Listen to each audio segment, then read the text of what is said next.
Brasil, construtor de ruínas. A auto-verdade a serviço da destruição da Amazônia e dos povos da Amazônia. O bolsonarismo é um projeto de poder com diferentes forças internas e possivelmente antagônicas, em alguns temas, como o futuro próximo deve mostrar. Como todo projeto de poder, está em disputa. Há um tema, porém, em que os diversos grupos que formam o capitalismo messiânico que governa o país parecem coincidir. Este tema é o futuro dos indígenas. Ou, mais especificamente, o futuro das terras indígenas. Os povos indígenas só são importantes porque estão entre esses grupos e a floresta amazônica. Sua existência, ou resistência, é o que, desde a Constituição de 1988, impede a exploração predatória da floresta, objetivo principal do bolsonarismo. A escolha deste indígena como atributos morais europeus, representado pela alusão a José de Alencar, não é por acaso. Este indígena, que na obra do escritor manteve apenas as características do corpo e a cor, vai ser branqueado pela matriz europeia da loira Ceci, dos olhos azuis, para fundar o Brasil pós-independência. É o amor cortês, mas também é a assimilação brutal. Sobre Peri, a quem não conhecemos porque Alencar também não conhecia, nada sabemos. Vale a pena lembrar a declaração do vice-presidente, Hamilton Mourão, eleito com Bolsonaro. Ao justificar ter dito durante a campanha que o país herdou a indolência dos indígenas e a malandragem dos negros, o general reformado resgatou sua mestiçagem e a colocou a serviço do apagamento do racismo estrutural do Brasil. Abre aspas. Em nenhum momento eu quis estigmatizar qualquer um dos grupos, até porque nós somos um amálgama de raças. É só olharem para mim. Eu sou filho de amazonense. Minha avó é cabocla. Fecha aspas. O que o bolsonarismo anuncia entender por mestiçagem é assimilação. É o que o Bolsonaro afirmou de várias formas na campanha, com a truculência habitual. Abre aspas. Índio é um ser humano como nós. Fecha aspas. Quem será que pensava que o índio não era humano antes que Bolsonaro nos informar sobre o tópico? É importante seguir perguntando. O que é, nesse contexto, ser humano como nós? O populista explica que o índio quer ter o direito de empreender, de evoluir. O índio quer poder vender e arrendar sua terra. Mas avisa. Os índios não querem ser latifundiários. No entender de Bolsonaro, ser humano latifundiário, o índio não quer ser. Só humano arrendatário e humano que vende a terra para ir morar na periferia da cidade. Antes do bolsonarismo, a tática da direita era dizer que os índios não eram mais índios. Era duvidar da autenticidade, como se um indígena usar celular o tornasse menos indígena. Ao deixarem de ser considerados indígenas, os diferentes povos perderiam o direito à terra. Essa tática ainda persiste, mas a extrema-direita representada por Bolsonaro é mais esperta. Ela não nega o indígena explicitamente, e sim afirma uma suposta igualdade do indígena ao branco, não para que os indígenas mantenham seus direitos constitucionais, mas exatamente para que os percam. Ao ganharem o direito de comercializar suas terras com os brancos, porque é isso que, segundo Bolsonaro, todos os humanos querem. Mais tarde, logo após a eleição, Bolsonaro ainda afirmaria, abre aspas, e por que no Brasil temos que mantê-los reclusos em reservas como se fossem animais em zoológico? O índio é um ser humano igualzinho a nós e quer o que nós queremos, e não pode se usar a situação do índio para demarcar essas enormidades de terras que, no meu entender, poderão ser, sim, de acordo com a própria ONU, novos países no futuro, fecha aspas. Para constar, a ONU nunca disse que as terras indígenas serão países do futuro. O que o discurso do ser humano como nós encobre? Pela Constituição de 1988, as terras dos indígenas são de domínio da União. Aos indígenas cabe o usufruto exclusivo de suas terras ancestrais. Elas seguem, porém, sendo públicas. Uma das principais missões de Bolsonaro é justamente abrir essas terras públicas para a exploração e os lucros privados. Uma parcela significativa das terras indígenas está na floresta amazônica. Fazem limite com grandes lavouras de soja e pastos de criação de boi. Têm sido pressionadas e invadidas para o cumprimento do ciclo: desmatamento da floresta para o comércio ilegal de madeira, colocação de meia dúzia de cabeças de boi para garantir a posse da terra, venda da terra para a plantação de soja. Em algum momento do processo, legalização do grilo pelo governo do momento, com anistia aos ladrões de terras públicas, ou aos que compram as terras públicas roubadas pelos ladrões. O lucro maior não está nem mesmo na produção, como alertado anteriormente, mas na especulação de uma terra que não custa nada aos seus futuros donos, já que é pública, a não ser o pagamento dos pistoleiros e dos demais trabalhadores que vão desmatá-la e abrir picadas. Depois ela será comercializada. Pode ter melhor negócio? Ao tornar o indígena um ser humano que quer converter a terra em mercadoria, o discurso ideológico tem como objetivo fazer com que soja, boi e mineração possam avançar sobre a parcela da floresta ainda hoje protegida. A quem isso beneficiaria? Não aos indígenas, e não à maioria da população não indígena. A mudança que os bolsonaristas, o que inclui o agronegócio mais atrasado e predatório do país, querem na Constituição permitiria também a mineração.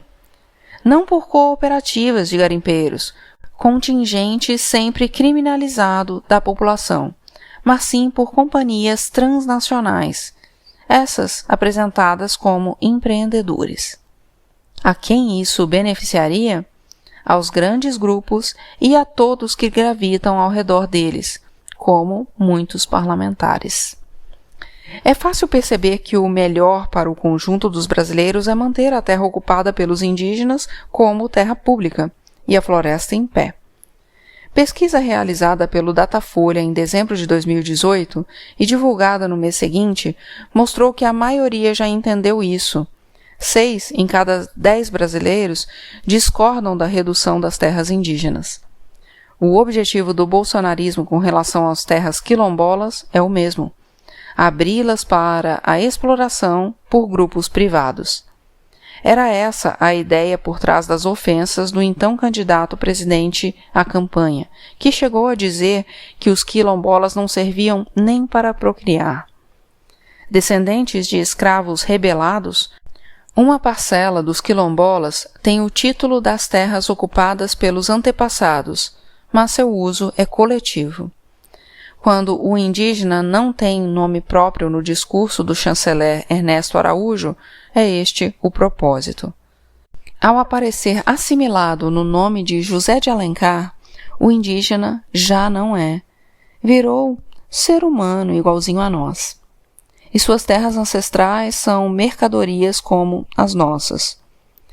Quando a velha direita questionava a autenticidade de parte dos indígenas, para fazê-lo, ela precisava reconhecer que pelo menos alguns povos eram autênticos. A nova direita que Bolsonaro representa vai mais longe. Ela busca esvaziar a identidade indígena ao encobri-la pela suposta igualdade em que todos seriam igualmente humanos. Mas, atenção! A primeira premissa só é lançada, como se alguém dela pudesse duvidar no século XXI, para poder afirmar a segunda, a que de todos os humanos compartilham do mesmo desejo, o de arrendar ou vender a sua terra. O chanceler de Bolsonaro sabe muito bem a quem serve quando tenta forjar uma identidade nacional para um Brasil que afirma ter renascido pelas mãos de um chefe. Ele não cita os indígenas, mas afirma enfaticamente em seu discurso que trabalhará pelo agronegócio. A floresta amazônica é estratégica para evitar que o aquecimento global supere 1,5 graus Celsius nos próximos anos.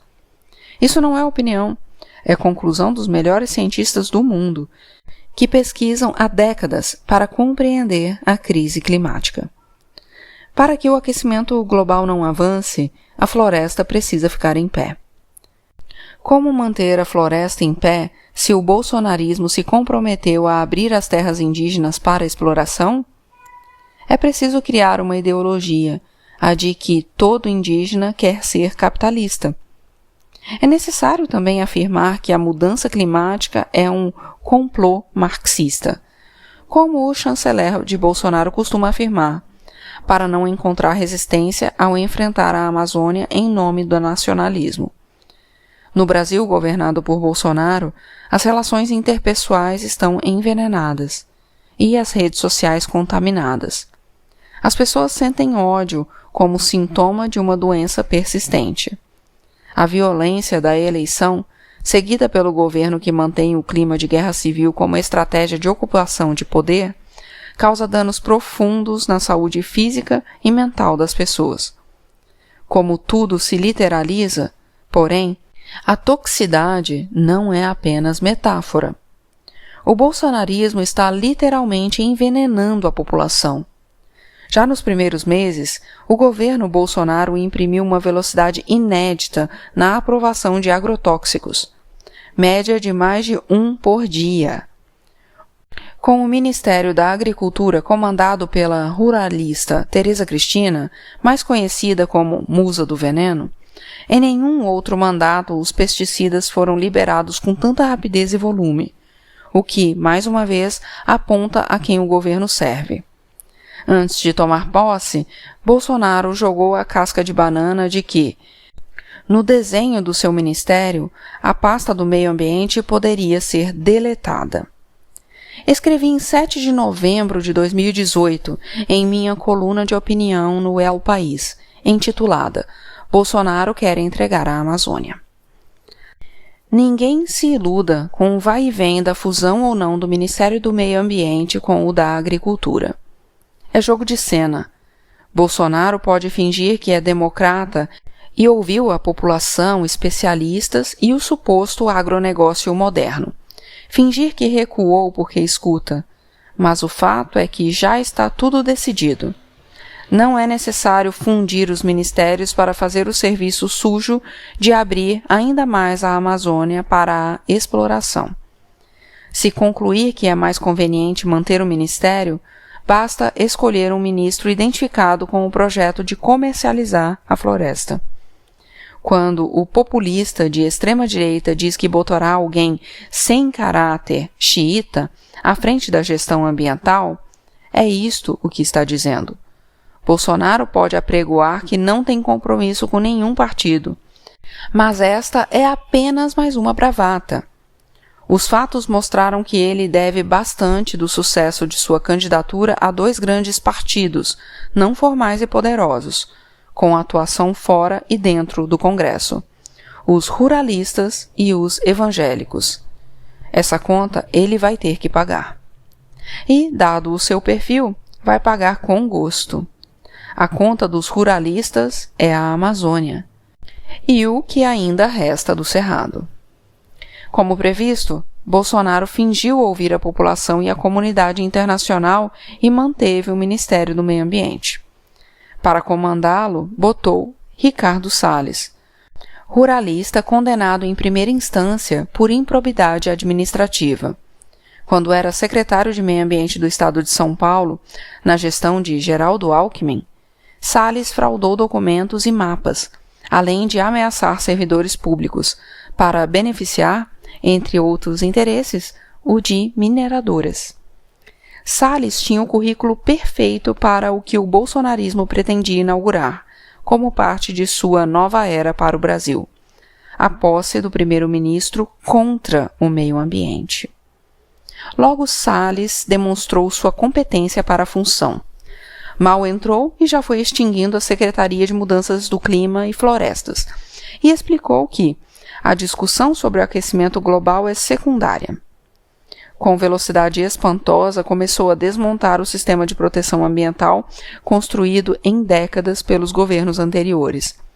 Derrubou técnicos de carreira e cargos de comando e, junto com Bolsonaro, desautorizou fiscais do IBAMA que autuavam desmatadores, colocando-os em risco de morte.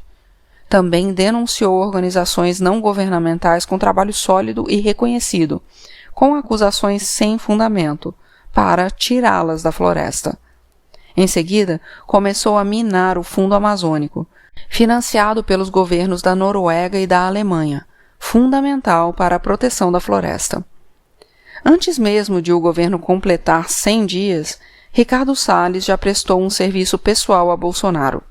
Exonerou de um cargo de chefia José Augusto Morelli, o fiscal do IBAMA que, em 2012, autuou o então deputado por pesca ilegal. Uma foto mostra Bolsonaro faceiro, enfiado numa sunga branca, pescando numa estação ecológica. Ele, porém, jura que estava no aeroporto naquele momento. Ricardo Salles tornou-se o grande vilão, mas ele é apenas o office boy do agronegócio que é governo. Se há um grupo que sabe o que faz e o que quer e não perde um segundo, é o do agronegócio predatório, aliado às corporações transnacionais. Não há ninguém insubstituível nesse tabuleiro. Até mesmo Bolsonaro pode vir a ser descartável em algum momento. A perversão da linguagem não é apenas ignorância. Está, sim, a serviço de grupos do poder. O planeta não vai parar de aquecer por causa das mentiras de Bolsonaro e de seu chanceler messiânico e de seu ministro contra o meio ambiente. Mas até isso ficar claro para os crentes de todas as religiões e de nenhuma que o seguem, a destruição já estará consumada e os grupos que compõem o bolsonarismo já terão multiplicado seus lucros. Se os lucros são de poucos, o prejuízo sobrará para todos, para os mais pobres e os mais frágeis. O sofrimento será maior e chegará primeiro. Já chegou. O ideólogo do governo afirma ser preciso ler menos The New York Times e mais José de Alencar. Também porque a imprensa internacional tem apontado duramente o perigo que Bolsonaro representa para o planeta. A importância do Brasil no cenário global é dada principalmente pela floresta amazônica. Não o pulmão do planeta, mas o seu coração, na função estratégica de reguladora do clima. Se a Amazônia chegar ao ponto de não retorno, o que pode acontecer em alguns anos, caso o bolsonarismo siga destruindo o bioma e seus povos, a floresta será convertida em savana e a nossa espécie terá de aprender a viver num planeta hostil. A conversão da Amazônia em matérias-primas para exportação pode beneficiar a economia brasileira a curto prazo. Isso interessa aos neoliberais do atual governo, como interessou aos governos do PT, que foram um desastre para a floresta, especialmente a partir do segundo mandato de Lula. Mas é claramente o pior negócio da história para todos. Se o chanceler do Brasil acredita que o aquecimento global é uma ideologia de esquerda, o planeta não vai deixar de aquecer por conta da sua crença. Só crianças muito pequenas acreditam que algo vai deixar de existir se elas fingirem que não existe, ou que a ameaça vai desaparecer se cobrirem os olhos. Ao tratar fatos como crença ou como ideologia, Bolsonaro iniciou seu governo impedindo que o Brasil faça o que precisa para reduzir as emissões de CO2, as principais responsáveis pelo aquecimento global, e impedindo também que o Brasil tome as medidas de adaptação ao que está por vir. Bolsonaro se elegeu no ano em que cientistas do painel intergovernamental sobre mudanças climáticas afirmaram restar apenas 12 anos para impedir que o planeta aqueça acima de 1,5 graus Celsius. Passando desse limite, espécies como os corais desaparecerão da Terra e centenas de milhões de pessoas enfrentarão secas, inundações, calor extremo, fome e miséria. se as emissões não forem reduzidas em 45% até 2030 e, em seguida, 100% até 2050, será quase impossível barrar esse processo. Quando Bolsonaro assumiu, um ano já havia se passado com piora significativa da estrutura e das ações de enfrentamento da emergência climática. Com a sua posse, o que era ruim ficou muito pior. É alarmante que, nessa dramática contagem regressiva, em pelo menos 4 anos, o Brasil terá no poder pessoas que confundem fatos com crenças. Ou, para o seu próprio interesse, afirmam que aquilo que é fato é a ideologia dos outros. Há outro trecho do discurso do ideólogo do bolsonarismo que merece especial atenção. Abre aspas. É só o amor que explica o Brasil. O amor. O amor e a coragem que o amor decorre conduziram os nossos ancestrais a formarem essa nação imensa e complexa. Nós passamos anos na escola, quase todos nós, eu acho, escutando que foi a ganância ou o anseio de riqueza, ou pior ainda, o acaso, que formou o Brasil. Mas não foi. Foram o amor, a coragem e a fé que trouxeram até aqui, através do oceano, através das florestas, pessoas que nos fundaram. Fecha aspas. Ernesto Araújo torna então explícito que o renascimento proposto pelo bolsonarismo é criminoso. Seu projeto de poder não busca apenas moldar o presente a partir de premissas falsas como ideologia de gênero e climatismo, mas sim inventar um passado apagando o passado que efetivamente existiu. Antes será preciso explicar o amor. Matou milhões de indígenas, extinguiu povos inteiros e colocou à força no Brasil quase 5 milhões de escravos africanos, cujos descendentes seguiram escravos por 4 séculos e, depois de libertados, ainda hoje vivem pior e morrem mais cedo. José de Alencar sonhava construir uma identidade nacional no século XIX. Em um país que acabara de se tornar independente da colônia e precisava de um rosto para se legitimar como nação. Em seu discurso inaugural, Ernesto Araújo violenta 2 séculos de debates culturais e ofende até mesmo a memória de Alencar. O chanceler quer, no século XXI, apagar todo o passado, como se o Brasil fosse uma página em branco que o bolsonarismo vai passar a escrever a partir do ponto zero da independência. Nenhuma novidade. A nova era do bolsonarismo apenas copia os piores exemplos dos totalitarismos do século XX, que também quiseram forjar seu próprio mito e sua própria mitologia para justificar as atrocidades que cometeriam logo adiante. Como os dias mostraram, os corpos daqueles que assassinaram teimam em viver como memória.